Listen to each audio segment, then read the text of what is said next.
الحمد لله الذي نحمده ونستعينه ونستغفره ونعوذ بالله من شرور أنفسنا ومن سيئات أعمالنا من يهده الله فلا مضل له ومن يضلل فلا هادي له أشهد أن لا إله إلا الله وحده لا شريك له وأشهد أن سيدنا ونبينا محمدا عبده ورسوله وصفيه من خلقه وحبيبه بلغ الرسالة وأدى الأمانة ونصح الأمة وكشف الله به الأمة وجاهد في سبيل الله حتى أتاه اليقين صلوات ربي وسلامه عليك يا سيدي يا رسول الله اللهم صل على سيدنا محمد الفاتح لما أغلق والخاتم لما سبق ناصر الحق بالحق والهادي إلى صراطك المستقيم صلى الله عليه وعلى آله وصحبه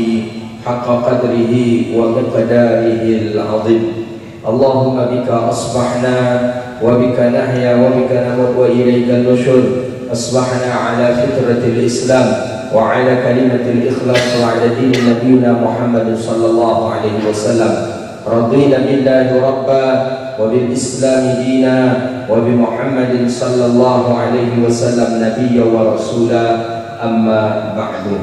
Puja dan puji syukur kepada Allah.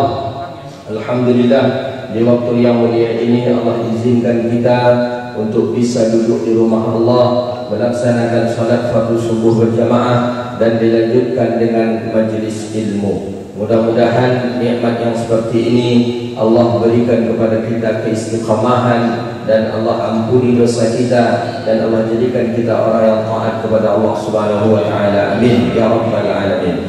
Salawat dan salam kepada Nabi yang agung, Nabi yang mulia, Sayyidina Rasulullah Muhammad sallallahu alaihi wasallam. Allahumma salli wa sallim ala Sayyidina Muhammadin tibbil qulubi wa dawaiha wa afiyatil abdani wa shifaiha wa nuril absari wa dhiyaiha wa ala alihi wa ashabihi bi'adadi kulli ilmillah ya rabbal alamin. Bapak Ibu hadirin yang dirahmati Allah, lanjutan kajian kita kitab Riyadhus Shalihin min kalam Sayyidil Mursalin lil Imam Abi Zakaria Yahya bin Sharaf An-Nawawi rahimahullahu taala. Hadis yang terakhir kemarin adalah tentang hadis daripada ini bab masih dalam bab kelebihan orang-orang yang miskin dan lemah. Ini bab hadisnya. Hadis yang kemarin itu adalah kata Nabi sallallahu alaihi wasallam dalam hadis sahih, datang pada hari kiamat nanti orang yang samin ini orang yang gemuk, besar badannya dan tinggi dia pada hari kiamat. La yadinu indallah, ketika ditimbang ternyata tidak ada bandingannya kebaikannya itu dengan timbangan sayap daripada sayap lalat. Kan ringan sayap lalat itu, ditimbang seukuran sayap lalat itu pun tidak ada kebaikannya. Dalam arti kata dia selama di dunia tidak pernah melakukan kebaikan. Jadi melihat orang itu banyak pahala ya, itu bukan menengok badannya, bukan berarti orang itu badannya gemuk kemudian banyak pula pahala ya. Tidak. Ada orang yang kadang kurus, kadang kerempeng, kadang orang miskin, tapi pahalanya lebih banyak dibandingkan orang kaya. Buktinya di hadis berikutnya langsung dijawab. Nabi SAW mengatakan di hadis berikutnya, ini hadis yang kemarin, bahwa ada seorang perempuan yang hitam wajahnya, hitam badannya, menyapu masjid Nabi, menyapu masjid Rasulullah SAW. Ini hadis yang kemarin yang terakhir. Ketika menyapu masjid Nabi SAW, besoknya tak nampak lagi. Orang yang menyapu masjid Nabi ini tak nampak. Kemudian Nabi tanya kepada sahabat, mana orang yang menyapu, yang biasa menyapu masjid kita ini, mana orangnya? Kata Rasulullah SAW. Kata sahabat, matat ya Rasulullah. Perempuan itu yang menyapu itu dah meninggal ya Rasulullah. Kapan dia meninggal? Kemarin, semalam ya Rasulullah. Kenapa kalian tak memberitahu kepadaku? Kata Rasulullah SAW. Anggapan sahabat tidak memberitahu kepada Nabi karena itu cuma tukang sapu. Tukang sapu nak kan gaya you ambil lah, itulah kata orang kita. Tukang sapunya. Tak kan perlu sahabat itu kata Nabi, tukang sapu yang di masjid itu meninggal. Tak perlu, tak penting rasanya menurut sahabat. Tapi menurut Nabi penting. penting. Walaupun dia tukang sapu, tapi amalan dia hebat. Walaupun dia tukang sapu, tapi imannya luar biasa. Akhirnya kata Nabi, tunjuki kepadaku di mana kuburnya.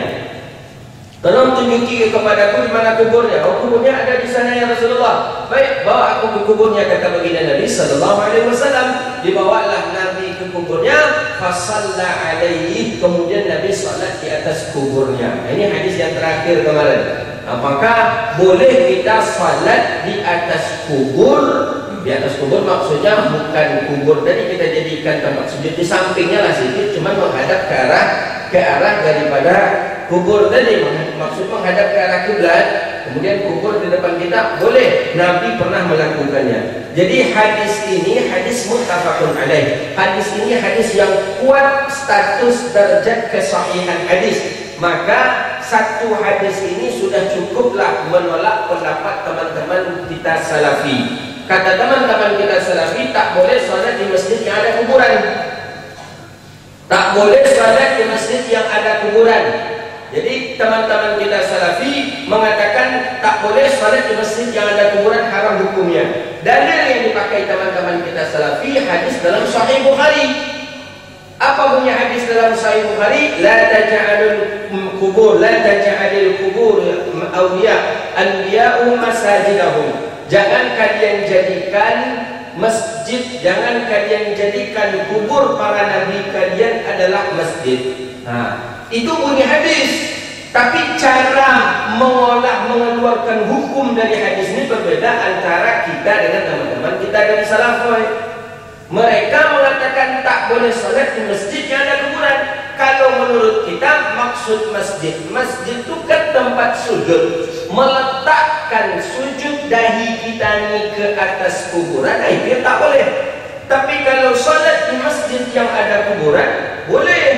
Mana Syekhuna Yusuf mengatakan lebih afdal kita salat di masjid kalau di sana itu ada kuburan. Kenapa? Itu membuktikan bahwa masjid tadi ada orang saleh yang dikuburkan di dekat itu. Buktinya tengok masjid-masjid di kampung kita, masjid-masjid lama di kampung kita, pasti di dekatnya ada kuburan. Masjid-masjid lama di Al-Azhar ada kuburan ulama di kelilingnya. Masjid Imam Syafi'i, masjid mana saja pasti ada kuburan di dalamnya. Kalau masjid itu masjid yang bersejarah, apalagi masjid Nabi sallallahu alaihi wasallam di Madinah. Kalau memang tak boleh salat di masjid yang ada kuburannya, setiap orang yang berangkat umrah, setiap orang yang berangkat haji berarti salatnya tidak sah. Kenapa tidak sah? Karena ada masjid di dalam masjid Nabi. Karena ada kuburan di dalam masjid Nabi. Itu kan kuburnya Nabi. Tunggu dulu. Ada dua lagi kuburan yang bukan kuburannya Rasulullah SAW, yaitu kuburan Abu Bakar dan kuburan Umar. Maka oleh karena itu, maksud salat di masjid yang ada kuburan itu adalah kalau kita sujud di atas kuburan tadi. Nabi saja salat beliau di kuburan.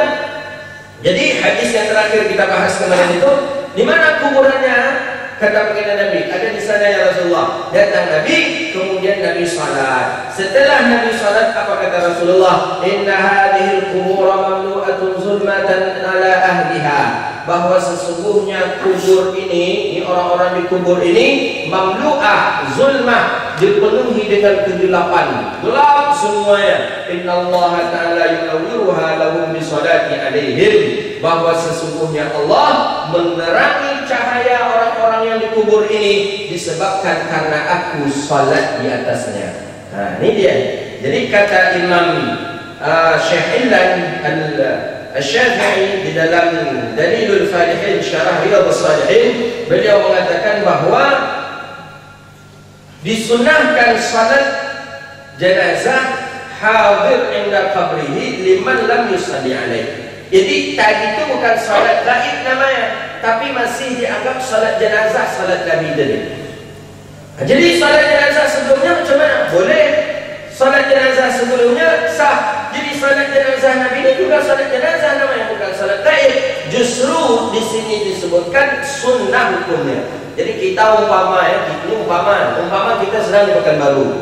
Orang tua kita sedang di kampung lah umpamanya. Di kampung di mana kita anggap di Temilah yang agak jauh atau di Rohil. Ketika kita dapat informasi bahwa orang tua kita meninggal dunia, kita tentu pulang kampung. Nah, ketembilan ternyata sampai di Inhu putus jalan, tak bisa lewat, baru bisa lewat nanti diperkirakan 6 jam lagi. Sedangkan orang tua kita dah terlalu lama menunggu. Jadi kata kita, dah tak apa-apalah, selenggarakan sajalah orang tua itu, mandikan apakan, solatkan, kuburkan, nanti saya balik pulang. Sampai kita di rumah, kita langsung datangi kuburan beliau dan kita dianjurkan sholat kembali di atas kuburnya. Nabi pernah melakukannya. Jadi jangan bilang itu bid'ah lagi. Oh bid'ah itu tidak pernah Nabi melakukan. Kadang orang ini karena sakit ke kepala orang ini. Kadang hadis yang tak dibaca, kemudian orang dia salahkan. Hadis itu banyak, maka baca hadis, duduk di meja ini, banyak kita dapat hadis kan. Itu tak pernah diamalkan, itu tak pernah. Padahal yang dia baca hadis sekarang cuma 20 paling banyak. Maka banyak hadis Rasulullah SAW. Nabi salat itu. Ini salah satu dalil bahawa salat saja boleh, apalagi berdoa di atas kuburan. Lebih boleh lagi. Salat saja yang menyembah Allah langsung, salat yang pakai rukuk, yang pakai sujud, boleh di atas kuburan. Apalagi sekedar berdoa. Jadi berdoa di atas kuburan itu dibolehkan. Jadi begitu dia, berdoa di atas kuburan itu perkara yang dibolehkan. Inilah dalil daripada hadis baginda Nabi sallallahu alaihi wasallam. Itu hadis yang terakhir kemarin. Jadi kata Syekh Hilal di sini, disunnahkan salat di atas kubur bagi si mayit hadir. Hadir berarti bukan gaib nih. Jadi salat di atas kubur itu sama dengan kita mau salat mensolati jenazah, bukan gaib. Inda qabrihi liman lam yusalli alaih, bagi orang yang tidak disolati di atasnya. Jadi boleh kita salat di atas kuburan. Ini dalil hadis Nabi sallallahu alaihi wasallam. Hadis yang akan kita baca hari ini, wa anhu, bismillahirrahmanirrahim, lanjutan hadis daripada Abi Hurairah radhiyallahu taala an. Hadis dari Abi Hurairah. Abi Hurairah sahabat baginda Nabi sallallahu alaihi wasallam. Abi Hurairah periwayat hadis Nabi yang terbanyak. Padahal beliau hidup dengan Nabi cuma 3 tahun saja. 3 tahun dengan baginda Nabi, tapi bisa meriwayatkan hadis lebih dari 5.000 hadis. Kok bisa Ustaz? Karena memang Abi Hurairah ini mengintip selalu kerjanya Rasulullah. Bagaimana cara tidur Nabi, bagaimana cara duduk Nabi, apa ucapan yang keluar dari lidah Rasulullah, itu dia dengar. Kemudian yang kedua alasannya bahwa Abi Hurairah ini orangnya masih muda masuk Islam. Ada yang mengatakan umurnya 26 tahun, ada yang mengatakan umurnya 28 tahun. Dia datang dari kampungnya daerah Yaman, berangkat ke Madinah untuk Islam, untuk menganut Islam. Cinta dia kepada Islam sehingga Nabi merubah dia namanya dengan nama Abdurrahman Ad-Dausi. Dulu banyak namanya. Nama Abi Hurairah ini dalam tabaqat muhaddisin kita baca ada sekitar 60 nama Abi Hurairah. Banyak nama, cuman nama yang masyhur itu ada Abdurrahman Ad-Dausi. Ada yang mengatakan namanya Abdullah. Dulu namanya Abdul Syams, hamba matahari. Karena memang beliau ini termasuk orang yang menyembah matahari dulu di Yaman. Jadi matahari disembah, maka namanya Abdul Syams, hamba matahari. Setelah dia masuk Islam, diganti namanya oleh Rasulullah dengan Abdullah. Ada yang mengatakan Abdurrahman, cuma dimasukkan di belakang nama sukunya Ad-Dausi. Daus itu suku di daerah Yaman. Jadi walaupun suku itu suku si kafir, walaupun suku itu suku jahiliyah dahulu kala, kalau kita ingin memasukkan ke dalam nama kita tidak ada masalahnya. Abi Zar Al-Ghifari, Bani Ghifar. Jadi boleh, tidak apa-apa. Begitu pula ini salah satu alasan sahabat-sahabat kita yang membuat nama sukunya di belakang. Asril Chan Chanyago, adalah dia. Sulhusni Domo, Profesor Alaidin Koto, itu kan nama suku itu, nama suku. Cuman orang kita ini kadang ada mawak di kampung bilang, kata dia, inilah salah satu alasan bahwa suku kita ini sama dengan suku di Arab, kata dia. Enggak, kalau sama di Arab enggak bisa kita samakan. Cuman orang Arab punya suku, kita punya suku, ya sama. Cuman suku kita sama dengan suku di Arab enggak, berbeda. Abu Bakar enggak pernah terbunuh Ciago suku ini. Atau Umar bin Yang enggak ada. Atau Usman Domo enggak ada, sahabat Nabi. Lainnya sukunya. Jadi sama dalam bidang ada suku, iya. Cuman sama nama suku tidak bisa kita samakan. Jadi Abi Hurairah orang yang banyak meriwayatkan hadis dan juga orang yang dilawat oleh Syiah. Maka saya agak kaget juga menuduh kita ahli sunnah ini sebagai Syiah. Kita Asy'ari ini sebagai Syiah ini baru-baru ini ada dalam minggu inilah ada video salah seorang ustaz menyindir saya dengan Ustaz Abdul Somad, Ustaz Idrus Ramli, karena kami sering membunyikan Wahabi. Bahayanya pemahaman Wahabi. Jadi kata Ustaz tadi, doktor juga dia Tamatan Madinah, bahwa isu-isu Wahabi itu isu-isu yang dipakai Syiah katanya. Jadi kita ni dia menuduh kita ni Syiah. Kalau kami Syiah, kami tak akan memakai riwayat hadisnya Abi Hurairah. Kalau kami Syiah, kami tak akan memakai mazhab kami Syafi'i. Kalau tak ada bukti sedikit pun menyatakan kita ni Syiah, apa? Kalau memang mereka boleh berhadap-hadapan dengan kita, buktinya kita ni Syiah apa? Memakai nama Wahabi bukan Syiah saja.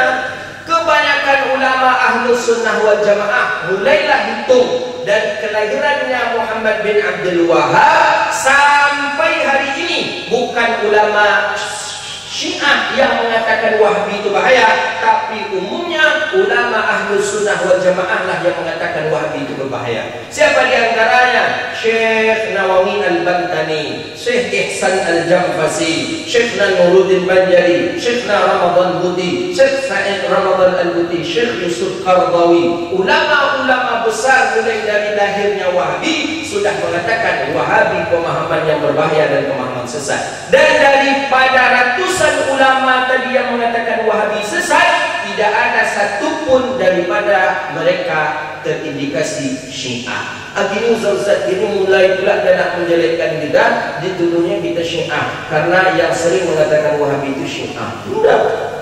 Wahabi marahnya di Syiah mungkin lain pula alasannya, dan Syiah pun marah ke Wahabi. Tapi dengan kita akidahnya yang sudah salah, akidahnya yang sudah sesat, wajar kita mengatakan mereka adalah pemahaman yang sesat. Mengatakan Allah duduk di langit seperti duduk di atas kursi, macam ni Allah Ta'ala duduk di kursi.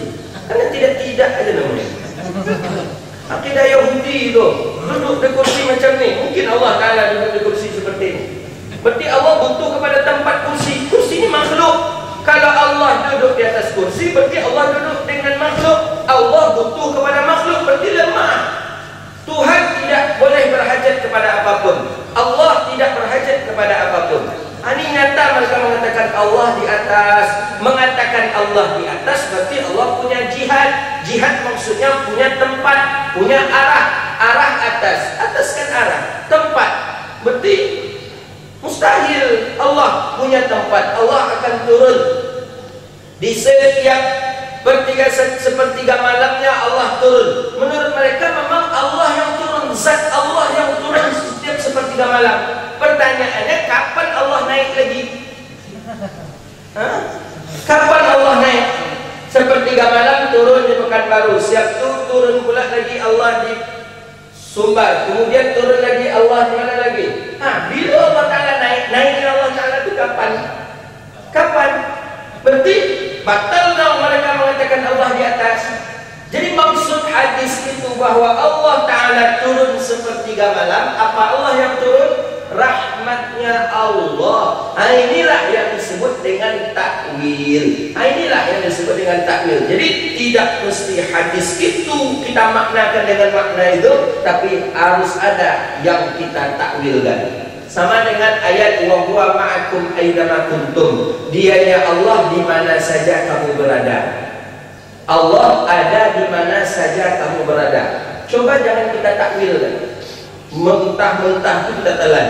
Allah aina kuntum wa huwa ma'akum aina kuntum. Dianya Allah ma'akum bersama kamu di mana saja kamu berada. Ini kalau kita terjemahkan mentah-mentah bahaya. Zatnya Allah, kalau kita sebut zatnya Allah, ini datang wahdatul wujud, pemahaman wahdatul wujud. Berarti kita di WC, Allah di WC.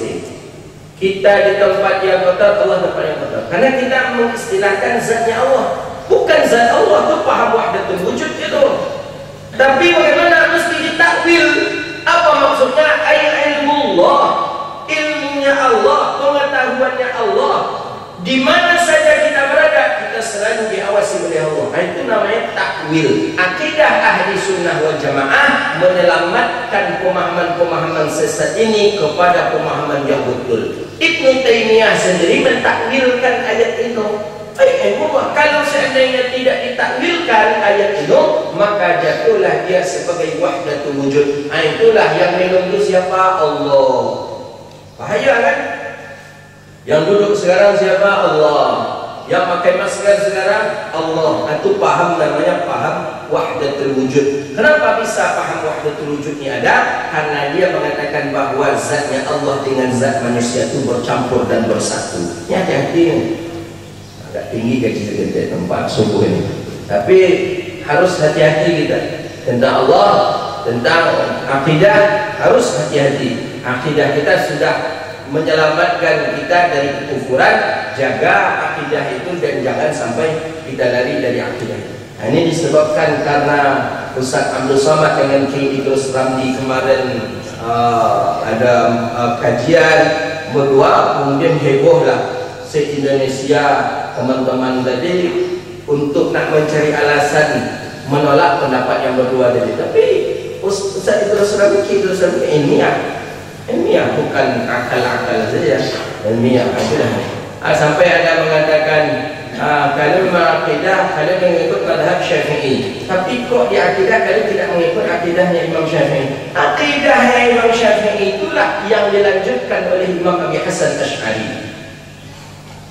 Itu yang dilanjutkan oleh Imam Abi Hasan Asy'ari. Buktinya seluruh peninggalan murid daripada mazhab Syafi'i, akidahnya Abi Hasan Asy'ari, Abi Mansur Al-Maturidi, tidak yang lain.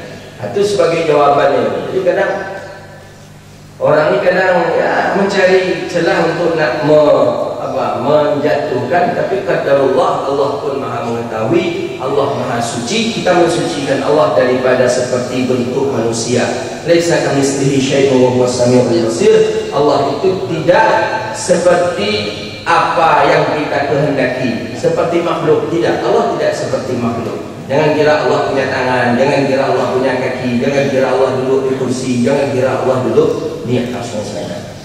Qala, jadi hadis ini dari Abi Hurairah, hadis dalam Sahih Muslim. Rubba ash'atha aghbara madfu'in bi abwabin law aqsama 'ala Allah la abarrahu. Rubba,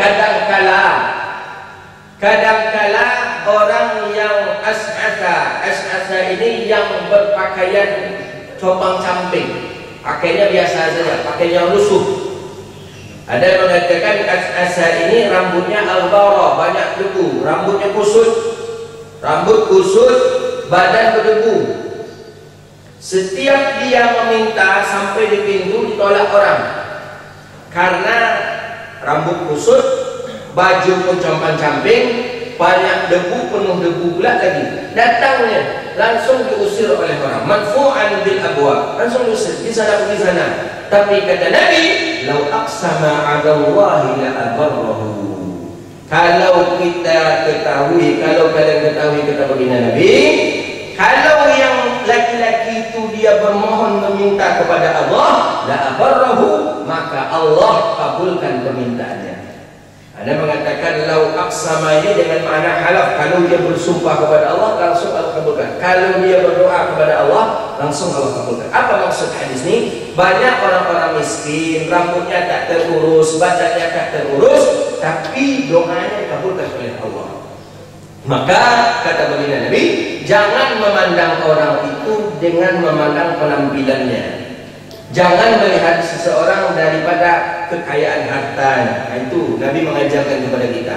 Rubba, kadangkala orang-orang yang pakaiannya compang-camping, rambutnya yang kusut, dan badannya penuh debu. Setiap dia datang ke pintu rumah orang diusir oleh orang. Tapi kata Nabi, lau aqsama 'alallahi la abarrahu, kalau dia bermohon, memunajat, meminta kepada Allah, la abarrahu, maka Allah akan kabulkan. Dalam arti kata, jangan kita menyepelekan orang-orang seperti ini. Kalau ada orang-orang seperti ini datang kepada kita, kalau tak ada yang akan kita berikan kepada dia, maka ucapkanlah kalimat yang elok. Maaf dulu, maaf ya.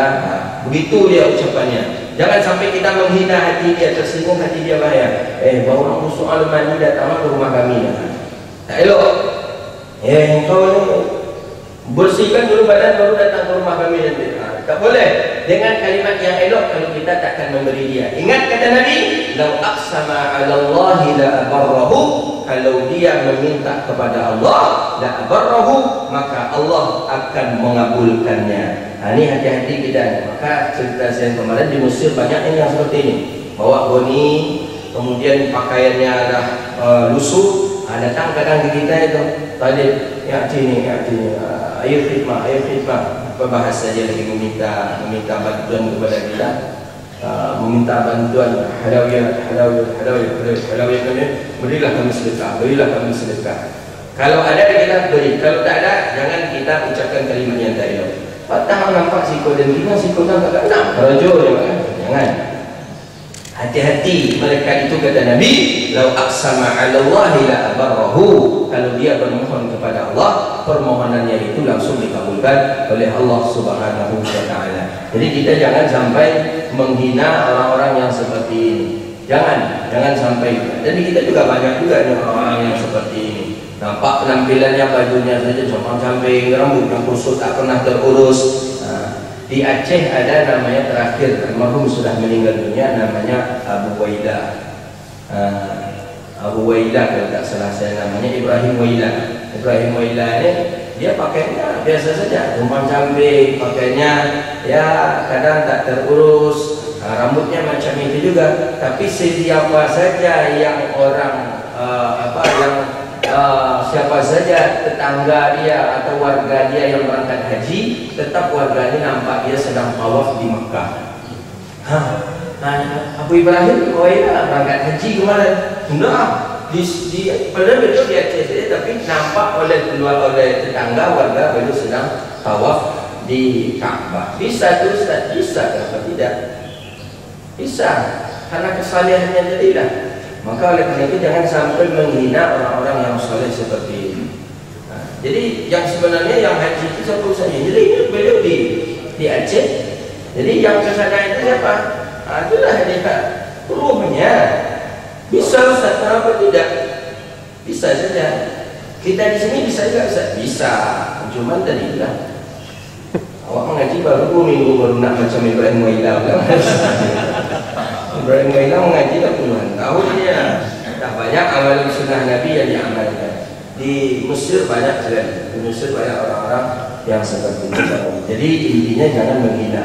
Walaupun kadang penampilannya nampak oleh kita penampilan seperti orang gila. Dalam kitab Minhajul Abidin, Imam Al-Ghazali mengajarkan jangan cepat kita mengucapkan dari mulut kita, itu orang itu gila. Tak boleh. Nampak kita penampilannya kusut apa semacam pas seperti orang gila, tak boleh mulut kita ni langsung mengucapkan dia orang gila. Tak boleh. Tak boleh. Dan jangan dia bukan orang gila, cuma termasuk dia orang yang di hadis Nabi, lau aqsama 'ala Allahi la abarrahu. Nanti terdengar oleh dia nanti kita mengucapkannya orang gila, berdoa dia kepada Allah, doa dia dikabulkan oleh Allah Subhanahu wa taala. Maka hati-hati kita jangan menghina orang-orang yang berpenampilan tak elok, orang-orang yang kusut dan orang-orang miskin tidak boleh. Ini maksud dari hadis Nabi kita sallallahu alaihi wasallam. Hadis berikutnya an Usamah ibni Zaid radhiyallahu ta'ala anhu an Nabi sallallahu alaihi wasallam qala kuntu ala babil jannah fakana 'amatun man dakhalaha masakin.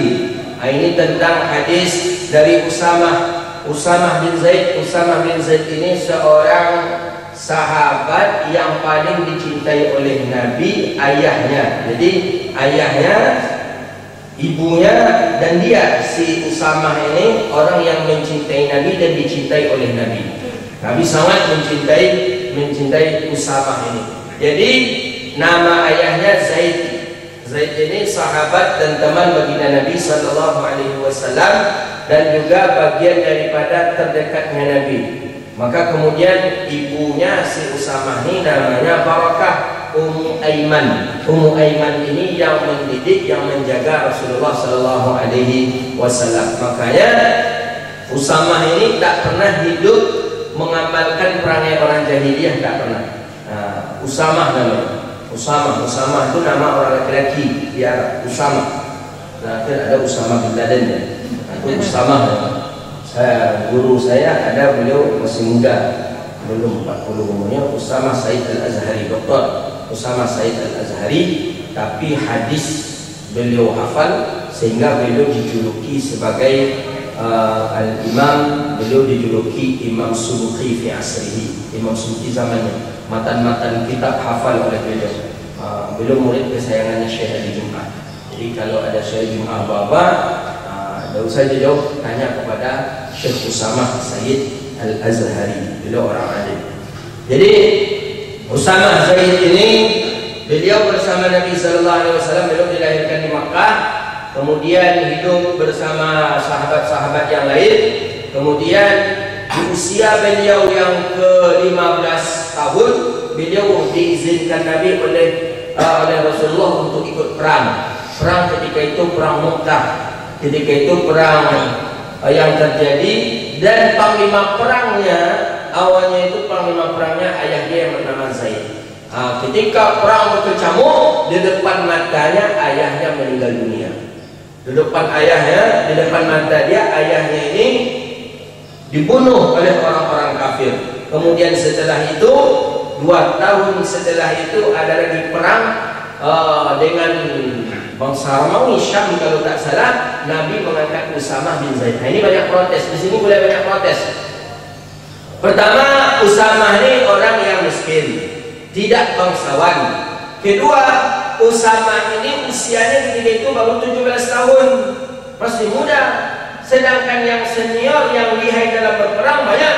Ada Abu Bakar, ada Umar, ada Sayyidina Ali. Kenapa Usamah nih yang ditunjuk Nabi padahal umurnya baru 17 tahun?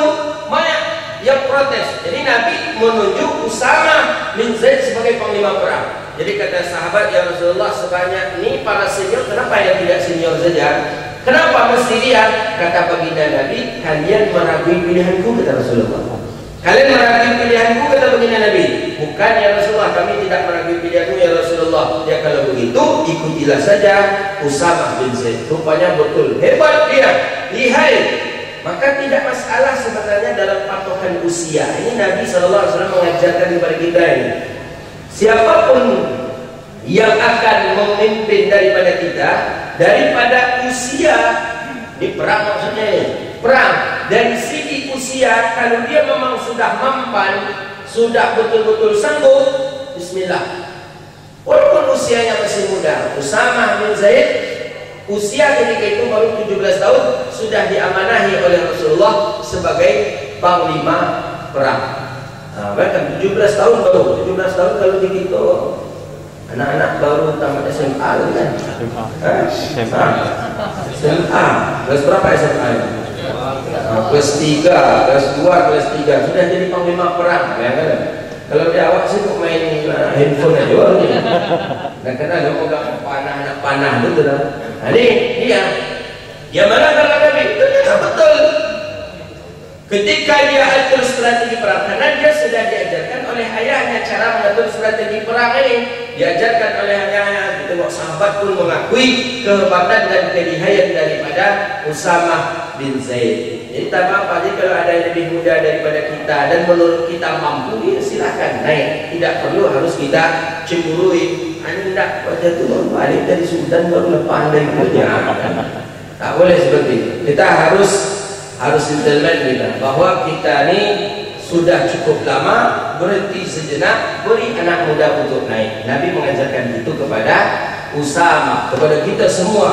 Usamah bin Zaid diberikan berikan. Ada kadar-kadar setelah itu sehingga Islam tetap jaya. Kalian meragui aku, kata baginda Nabi, kalian meragui pilihanku? Tidak ya Rasulullah, kami bukan meragui itu ya Rasulullah, tapi ini kan masih muda, sahabat-sahabat senior masih banyak lagi ya Rasulullah. Biar, kata baginda Nabi, bismillah, ketika perang rupanya betul. Lihat Usamah bin Zaid. Usamah ini ayahnya putih, Zaid itu putih, syadidul bayad katanya. Syadidul bayad ini memang putih warna kulit ayahnya. Sedangkan Ummu Aiman ini orang Ahbash. Orang Ahbash itu terkenal hitam. Orang Ahbash itu terkenal hitam. Sehingga Usamah ini lahir dalam keadaan hitam. Maka ada mengatakan kalailah, sama hitamnya dengan gelap malam. Oh ya, kata gelap malam, sama hitamnya dengan gelap malam. Usamah nih, Usamah hitam, ayahnya putih, emaknya hitam, jadi dapat yang maknya. Jadi tak mesti anak ini mirip ayah, nak pula mesti, atau anak ini mirip emak, nak pula mesti. Kadang anak ini mirip ayah, kadang anak ini mirip emak. Usamah mirip emaknya, hitam. Tidurlah orang ini di masjid Nabi. Usamah tidur di samping ayahnya Zaid, tidur di masjid Nabi, kakinya terbuka, badan ke atas tertutup oleh selimut, tapi kaki terbuka. Kaki terbuka macam itu tentu nampak jelas. Yang satunya hitam, yang dua hitam, yang dua putih. Nabi SAW dengan sahabat menyaksikan. Kata baginda Nabi, innaha ba'dun min ba'din. Khalid dan tahu tak, kata Rasulullah, kaki yang putih itu sebagiannya dari yang hitam, yang hitam itu dari yang putih, kata Nabi. Sahabat pun ketawa. Maksudnya orang berdua ini anak beranak, orang berdua ini ayah dengan anak. Makanya kaki yang putih itu ada kaitan dengan yang hitam pun ada kaitannya dengan yang putih. Kemudian sahabat tertawa, kemudian Nabi, kemudian Usamah dengan ayahnya Zaid pun terbangun. Itulah. Jadi Nabi mencintai dia, dan itu terucap oleh Rasulullah SAW dalam hadis. Nabi ketika menggendong cucunya Sayyidina Hasan, Nabi gendong cucunya Sayyidina Hasan, di sana ada Usamah. Ada Usamah, karena dipanggil Usamah, Usamah pun datang. Nabi peluk kedua-duanya, Nabi gendong, kemudian Nabi membaca doa, Allahumma ahibbahuma kama ahibbahuma min, kama ahibbani min. Ya Allah, cintailah keduanya ini ya Allah sebagaimana aku mencintainya. Makanya tercatat dalam sejarah, sahabat yang paling dicintai oleh Nabi adalah Usamah bin Zaid.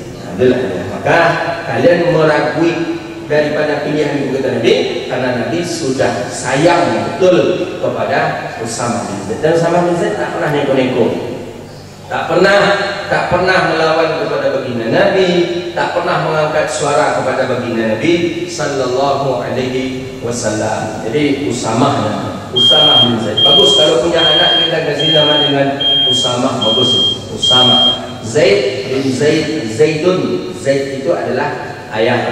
Jadi Usamah bin Zaid, sahabat Nabi sallallahu alaihi wasallam, beliau meninggal di Madinah. Kemudian beliau ini meninggal setelah terbunuhnya Sayyidina Utsman. Jadi beliau hidup di zaman Abu Bakar, zaman Umar, zaman Utsman. Setelah Utsman terbunuh, barulah beliau pun meninggal dunia. Usamah bin Zaid, sahabat Nabi yang alim, sahabat Nabi yang elok akhlaknya dan dicintai oleh baginda Nabi sallallahu alaihi wasallam. Apa bunyi hadis dari Usamah? Qala Rasulullah sallallahu alaihi wasallam, qumtu ala babil jannah. Hadis ini sahih, hadis ini muttafaqun alaih, hadis ini kuat.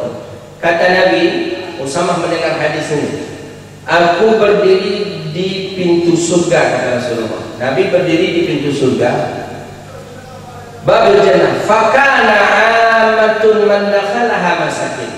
Umumnya yang memasuki surga itu, saya perhatikan kata Rasulullah, masakin, orang miskin.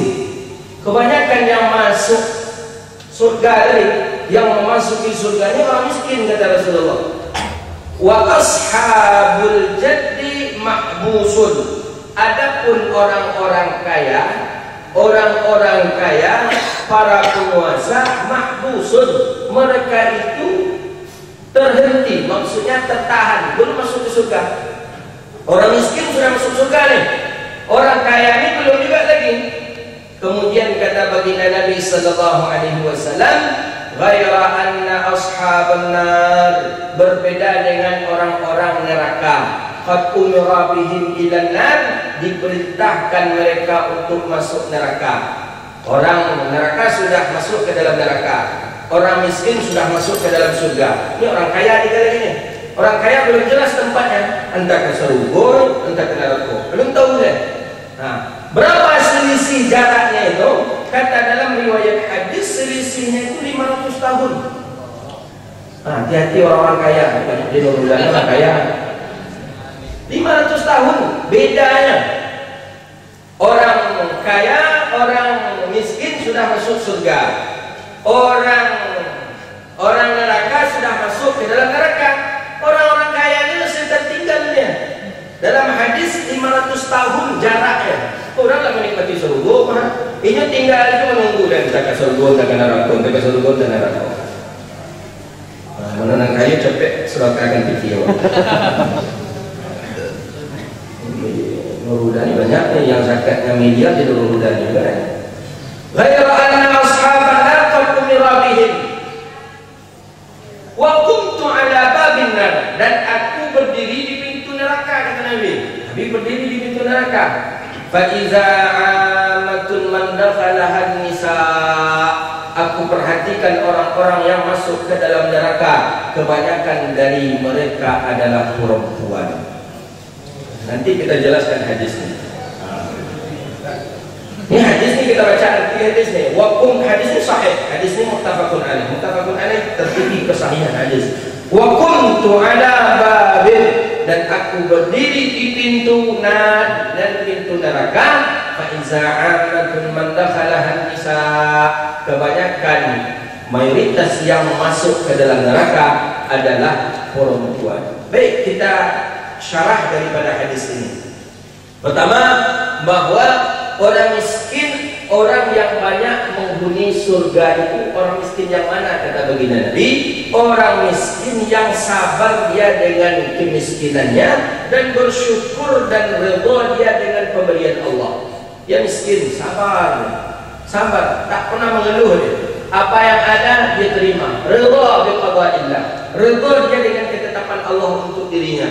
Dengan miskin tapi masih sanggup dia duduk untuk bermunajat kepada Allah. Dengan miskin masih sanggup dia salat. Dengan miskin masih sanggup dia saling membantu orang lain. Orang miskin ini yang banyak nanti di dalam surga Allah. Tapi kalau orang miskin yang sombong, sama seperti apa kemarin yang tertulis di taurat Nabi Musa,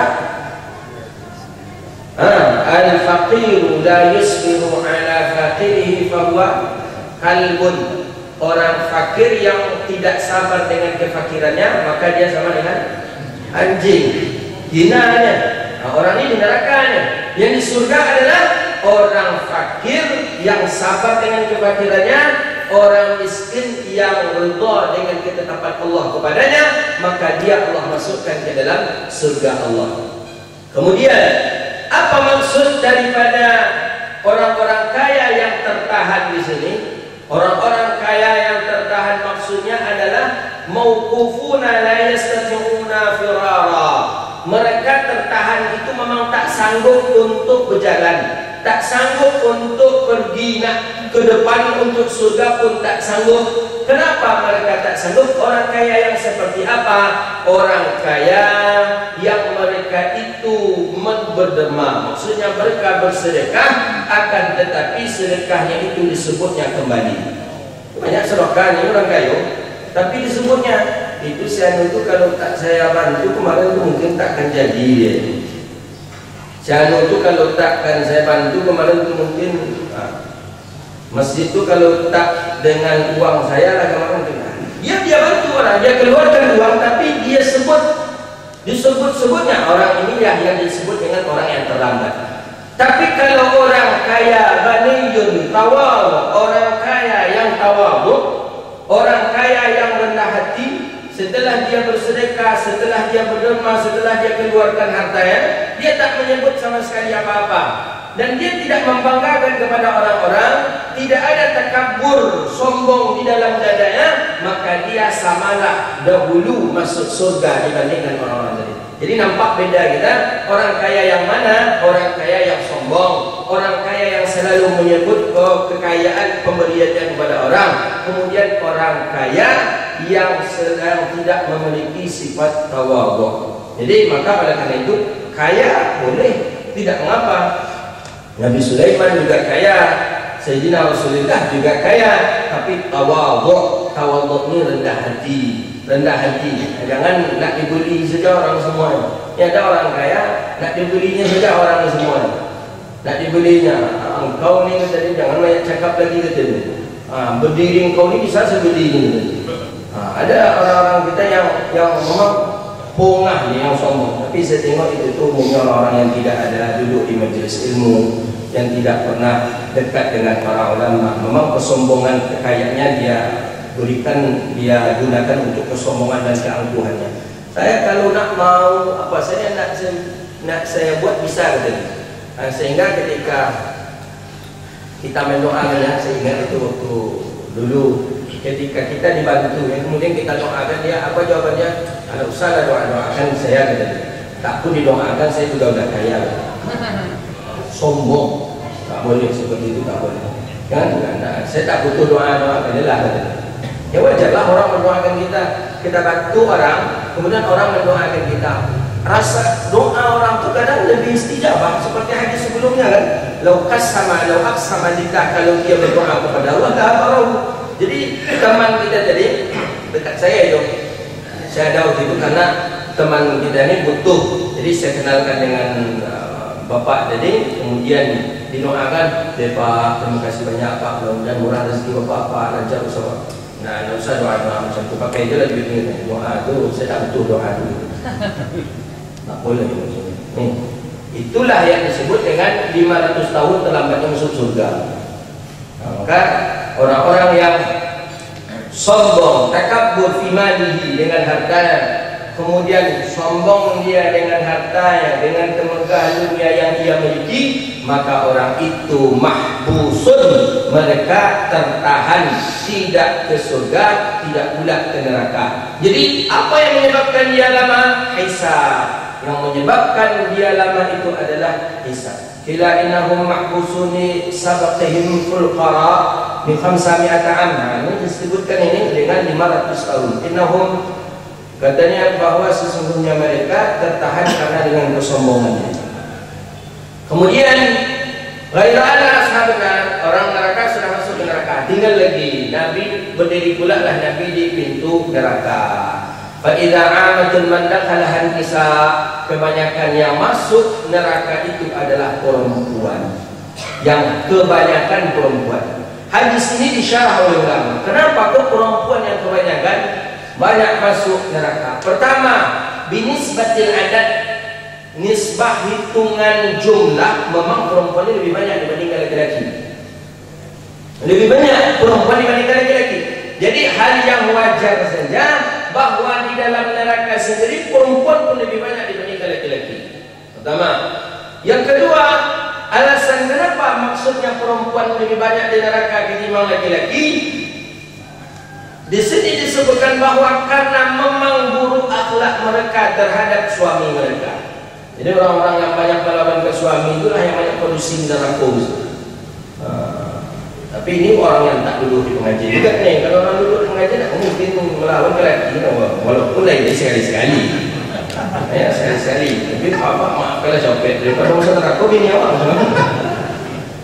Sekali kalau sekali-sekali itu 2 kali, baru sekali itu berbukan. Nah, itu penyebabnya perempuan itu masuk neraka karena melawan kepada suami. Apalagi kondisi saat sekarang ini. Nah, dengan kondisi yang susah, kondisi yang payah, istri banyak tuntutan, suami tak mampu, akhirnya adalah minta cerai lagi. Kalau macam ini apa mau ceraikan aja lah, kami lagi bang, ceraikan aja lah, saya lagi bang. Nah, macam itu permintaan. Nah, orang-orang yang meminta-minta yang seperti ini yang banyak menjadi penghuni daripada neraka Allah Subhanahu wa Ta'ala. Nah, itulah alhamdulillah summa alhamdulillah, tolak itu milik hak laki-laki. Kalau punya perempuan, setiap hari kita boleh tolak. Ya ada gini kalau habis beras enggak cerai, habis minyak cerai dia lawan apa lagi? Apa lagi? Entahlah, situ yang kamu nak tahu. Kemudian yang ketiga, apa penyebabnya bahwa perempuan itu banyak masuk neraka? Disayyiatiha lidhirratin, karena memang mereka kebanyakan yang jahat terhadap kucing. Nah, kucing itu kesayangannya Rasulullah. Yang banyak memukul kucing memang perempuan. Apa Ustaz? Karena memang memasak itu capek itu.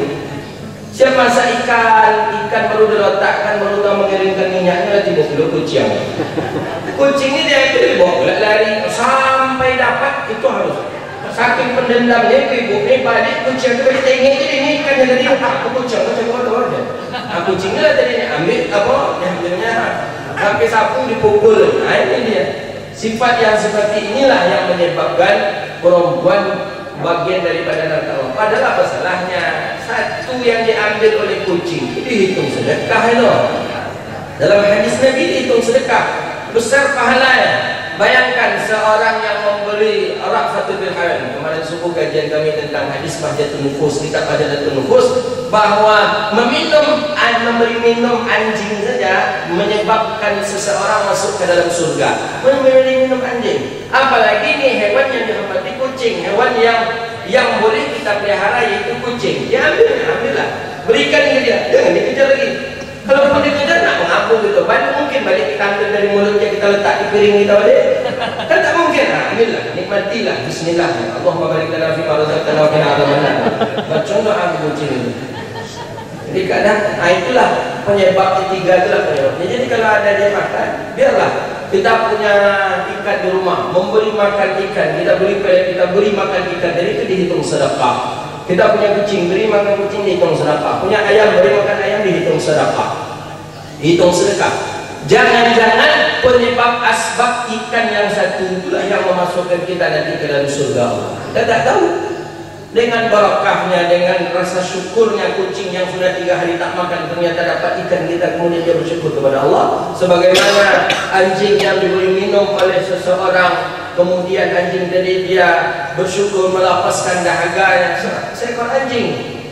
Bayangkan yang haram kita memakannya, tapi bisa menyebabkan orang masuk ke dalam surga Allah Subhanahu wa Ta'ala. Maka oleh karena itu, lakukanlah amalan kebaikan di dunia ini, lakukanlah tabarru'at berbuat baik kita di dunia ini. Mudah-mudahan Allah dan selalu senantiasa menjadikan kita orang yang bisa beramal berubudiyah kepada Allah Subhanahu wa Ta'ala. Hadza wabillahi taufiq. Insyaallah di pengajian yang akan datang akan kita sambung kembali tentang hadis lam yatakallam fil mahdi ila salas.